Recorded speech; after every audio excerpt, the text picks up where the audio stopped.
So right now in the UK, the left is in turmoil and the political right is in the ascendancy. There are so many examples. Just last weekend, a couple of weekends ago, we saw an enormous march in London led by Tommy Robinson, featuring Elon Musk and various people on the far right of the European political spectrum as speakers. Just check out who spoke and check out what their beliefs are on various issues to do with culture and race and ethnicity. These are far right people. In the same week, you saw the launch of Jeremy Corbyn and Zara Sultana's Your Party collapse into a shambles. They're basically fighting each other, infighting, and I don't know what the heck is going on with that. You have Donald Trump has just brought in his orange face here to the UK and had a state visit. Keir Starmer kowtowing to him, as is his wont. Reform is riding high in the polls, and it is just, obviously the Labour government is just in a non-stop cycle of catastrophe. So what is going on the left? What's the future? What does the future hold for those of us who are more on the left side of the political spectrum? Well, I think when I think about what's gone wrong, I there are a few different things. I think these are not in any particular order, by the way, but I think one of the things that we need to face, or at least ask the question or consider, is that maybe wokeness went too far, or it went in the wrong direction, perhaps. And this is something that Ash Sarkar has been. I haven't read her book, but she has been making this point in a lot of interviews that, it probably did get to a point where people on the left were focusing too much on things like pronouns, too much on issues which are important to those people who they affect, but frankly, a large, massive majority of people in the country just found either unimportant, not really that, necessary, or even they maybe even just disagreed with some of the stuff. And my view on this is that I'm very laissez-faire when it comes to social. My belief about society is that everyone should be able to live how they want to live, as long as they're not harming other people. You do you. You do what you're going to do. I do think that the left hasn't really had a good enough conversation about what the limits are with regard to the state being able to tell people what they should and shouldn't do, and and the need to protect the rights of people, because I think it is important that you stand up for the marginalized. I think it is important that you show solidarity with those who are marginalized, who perhaps don't have the ability to defend themselves from people, from more organized political and economic forces. I mean, the same thing goes for the working class, for goodness sake. Like, the reason the working class came up with unions is so that they could better defend themselves against the organized capital, the bosses. So I agree with that, and I do think that it's important that the left should always show solidarity with those who are downtrodden and marginalized. But I think probably it went a little bit too far. And I think where this is particularly evident is when issues come up to do with, I think, gender, actually. I think that men in particular white men have been made a pariah in the West in particular. White men have been dismissed as having all the power. They've got all the privilege. They rule. They've got, whereas everybody else, by de facto, by the fact that they are not white men, have no power, they are weaker, they need help. And I think that's frankly, for one thing, that's just absurd. Because me here now, I'm I went to a red brick university, I'm a homeowner, I've got a decent job, my parents are homeowners. I have, objectively speaking, got far more in the way of social and economic capital than a white person who lives in Cleveland or in Liverpool or wherever, who's in a council flat, who didn't get very good grades at GCSE and who is now working a minimum wage job in Tesco's. In which planet can it be said that that person has more privilege than I do? Yes, in one dimension, perhaps the racial dimension, they'll be seen as more part of this country, perhaps by some than me. But I mean, on every other sort of level, it's clearly you've got to take class into account. You've got to take people's actual situations into account. And I think that the left has been pushing this idea of white privilege too much and in the wrong way for too long. And I think that, like I said, I haven't read Ash Sarkar's book, but I'm really pleased that someone on the left, she's a communist. She calls herself a communist. I'm really pleased that she started talking about these points and the need to kind of row back on some of this stuff and recalibrate, because I definitely think that is a big factor in as to why the left, people, I think a lot of people just don't really see the left as being for them. They don't see any commonality between them and the left, because the left appear to be for everybody else but white people, everybody else but white men, and everybody else but white working class people, So I think that's something. That's something. I haven't got a fully worked out story in that regards, but I think there's a dimension there. I think another thing I'd say is that I think the left has definitely been either unclear or silent on certain culture issues or social and cultural issues that the right have been leading front and center on for decades now. And so I'm talking about things that, crime is one. If you look at the next news report that comes out about a black boy who's been killed in some gang killing in London, right? Now, they don't happen that many times, but when they do, just check out the reporting, look at the images. And this always hits me very, very hard, because these people look like me. Do you know what I mean? These boys look like how I looked when I was that age. But they're living a very different life to how I lived when I was 14, 15. And just go to the comment section of any of these places. The Daily Mail is the best place to go. Look at the comment section. You will see comments like, another Welsh choir boy, in reference to Axel Rudakubana, the Southport butcher. And you'll see comments like, the usual suspects, and look what Britain's come to. This is what London's come to. London is starting, and all this sort of stuff. You'll see open, not even just coded dog whistles, but open anti-black racism. Because for a lot of these people, they have got the race science down, that they would believe that they'll say black people are just predestined to be violent, and they use terms like chimp out. Oh, it's another chimp out, alluding to this idea that black people, are almost subhuman, or actually subhuman. That's what you see in those comment sections. And my point with that, with regard to the left, is that you look at my videos. If you look at my videos, you'll see that I have spoken a lot about the issue of the higher levels of criminality amongst black boys in particular in London, and what I think are some of the reasons for that. I've talked about that a lot. I think that we, as black people, absolutely must take a lot more responsibility for trying to understand the causes of these problems and coming up with solutions for these problems. I don't absolve the system of blame. I don't absolve the political and economic system for their complicity in what's going on. But my thing with a lot of people on the left is that I've seen nothing on those lines from the political parties, on the left, or the main spokespeople or whatnot.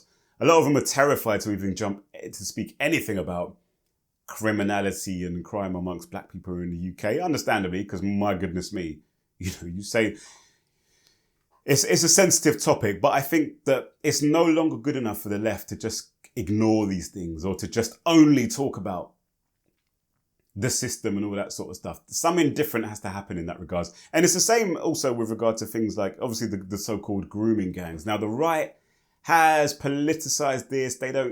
These people don't care. These people on the right, Farage and whatnot, they don't give a damn about the girls who have been abused by these people, by these horrendous people. They don't care about the girls though. It's just all politics for them. Yeah? They they wouldn't care, for example, to find out, well, why is it that this girl was vulnerable in the first place? Why was this girl knocking around with these men? You know, and then when you do that, you start to say, okay, well, what's the pattern here? Well, a lot of these young girls were in care. A lot of these young girls were in the care system. A lot of these young girls had problems at school, problems at home, and so forth.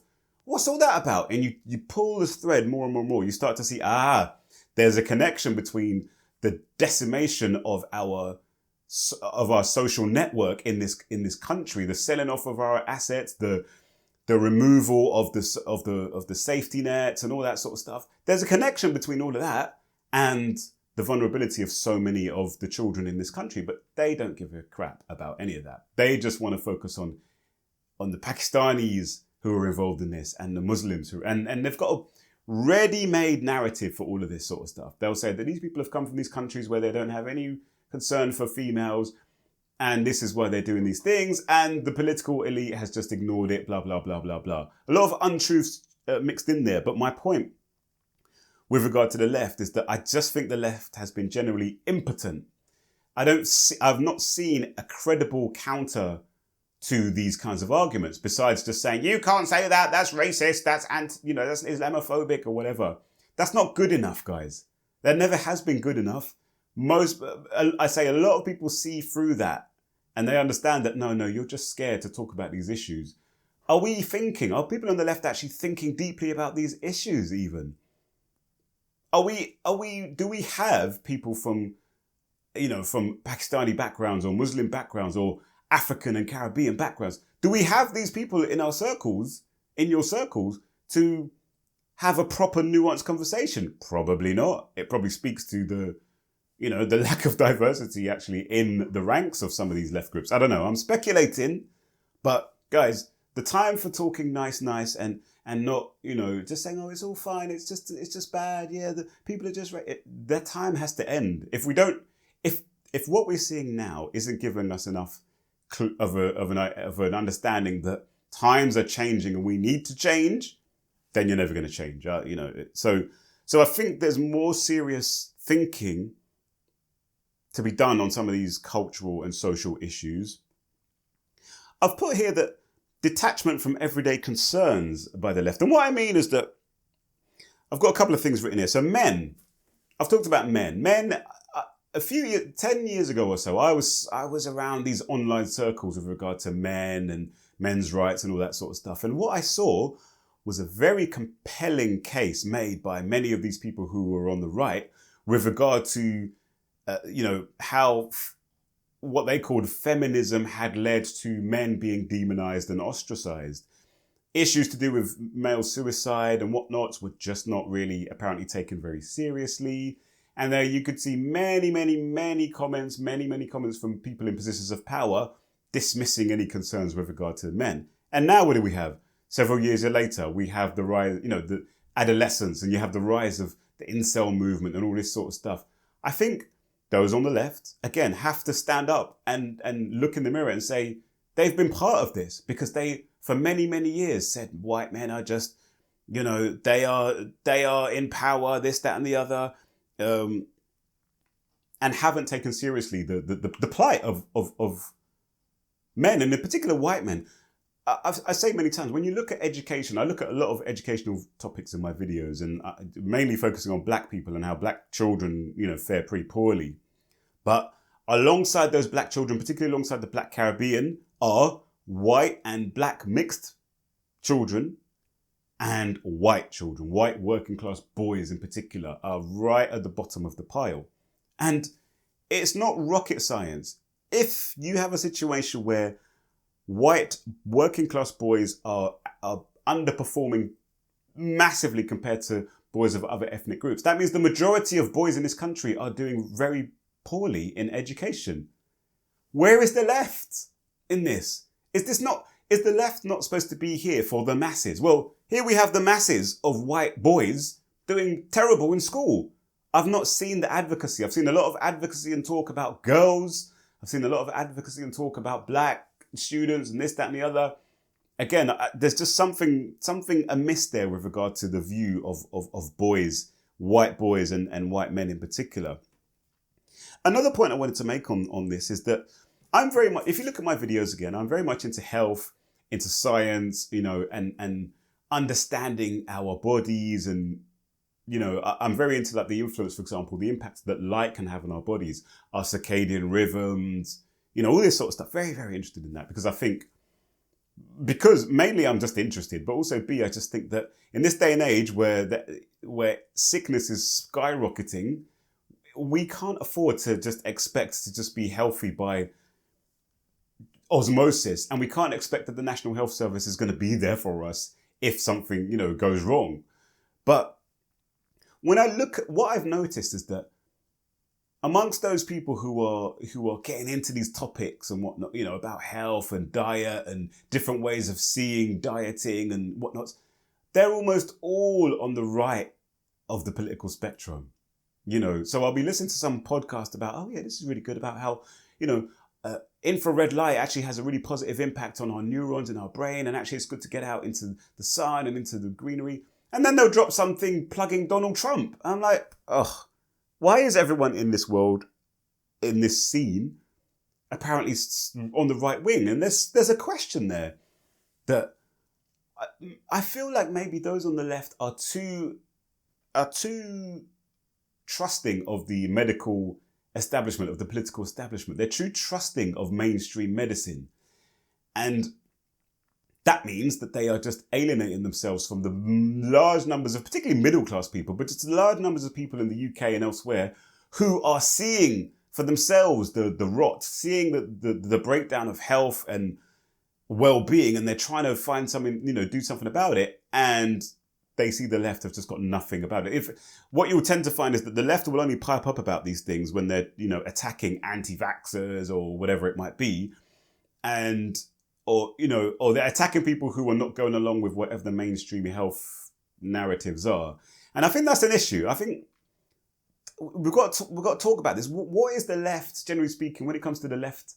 Where are they? Where are they with regard to taking health into your own hands and whatnot? Or are they just focused on, no, just leave it all to the state to do it? I don't know. But I just wanted to throw that in there because that's something that's long concerned me. Now, last point I want to make is social media. The right has been, I think, far more savvy with using social media to get their messages out there. Now, their messages are overly simplified, and that helps to get their messages out there. I think also they are, of course, helped, aided and abetted by their friends, the Zuckerbergs and the Musks and this, that and the other. They own these platforms. They're all in bed with Trump and so forth. So, that kind of makes sense.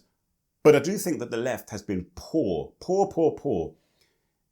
Not everybody wants to watch an hour and a half podcast getting into the details of some topic. I'm grateful to see that Zach Polanski is pretty much the only person on the left prominently out there, politician anyway, who's just going out there and talking clearly and openly about these topics in a way that's palatable and relatable. Check him out. I think he's got a podcast called Bold Politics. But I think that's definitely been a problem with the left. The left have been maybe ossified in old school ways of communicating. Oh, you've got to go to this meeting in this hall and here, sit down and listen to Jeremy Corbyn and this person and that person talk. And No, get something on TikTok for goodness sake. That's where the children are at. Like it or lump it, for better or worse. That's where they're at. Boil down the messages into clear, what. So let me move on to what to do now.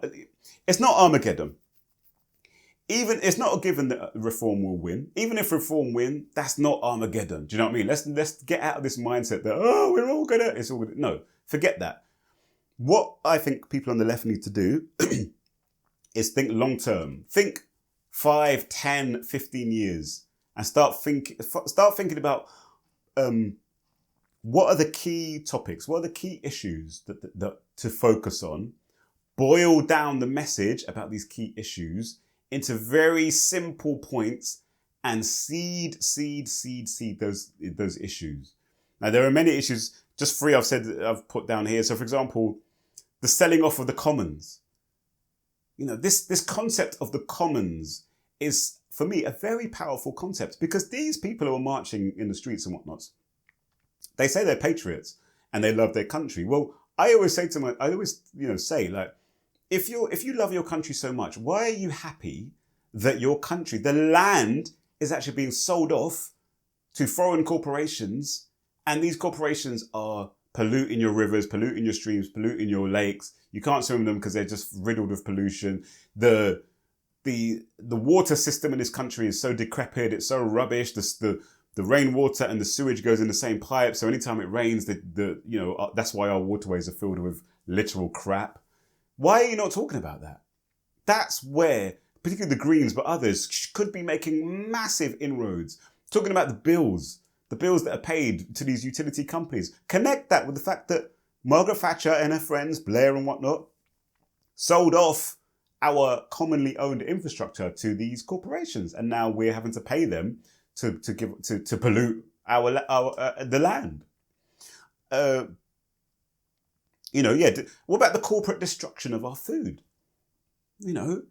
Everyone can see the rise of obesity and diabetes and metabolic syndrome and all these things. Connect that to the political system that has brought all of this about. We should be talking clearly with regard to housing. Make it very clear. Boil it down and make it very clear how successive governments have pumped up the housing market to protect homeowners at the expense of everybody else. Why? Because homeowners are much more likely to vote than non-homeowners because they've got more of a stake in the country. We need to get these messages out there, galvanize the non-homeowners, for example, start to really advocate for those who are unable to own their own home, and put out messages about how we can solve these problems. These are the kind of things we need to do. I just think basically the left needs to roll back from the niche issues so much. It's not working. Not enough people care. There's no cut through with that stuff. Recalibrate, focus back on the big ticket issues that affect everybody's lives and give the solutions, because I believe that the left have got the solutions to a lot of these problems, but they're just not talking about them.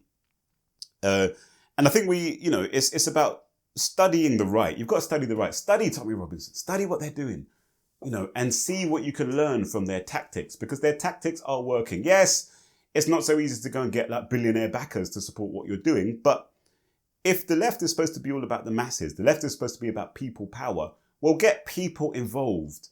If 10 million people gave £1, then that's 10 million pounds that can be used to fund a network of people assemblies, for example, that can start to make a real difference on a local level. That's what needs to happen. I'm not an expert. These things, some of you might be watching this and thinking, Ellie, this is just nonsense. Of course we've got these ideas. It's hard to do it. I don't know. But that's just my feelings. That's just my thought with regard to the left in this country. Real rethinking is needed on everything right now. Real rethinking is needed. The status quo will not do. We can't go along with the same old way of doing things. It didn't work during austerity, didn't stop austerity from happening. Didn't work during Brexit. Most on the left were against Brexit. It didn't work then. It's not working now with regard to the rise of reform and Tommy Robinson and people on those sides of things. So change has got to come. So anyway, thank you for watching. My name's Ellie. I look forward to your thoughts on these topics as well. I do have other videos as well, which you may find interesting. There's one here, which YouTube will recommend. And then there's one here, which I will recommend. All right. Take care of yourselves. Make sure you subscribe. Make sure you like, and I'll speak to you soon. Peace.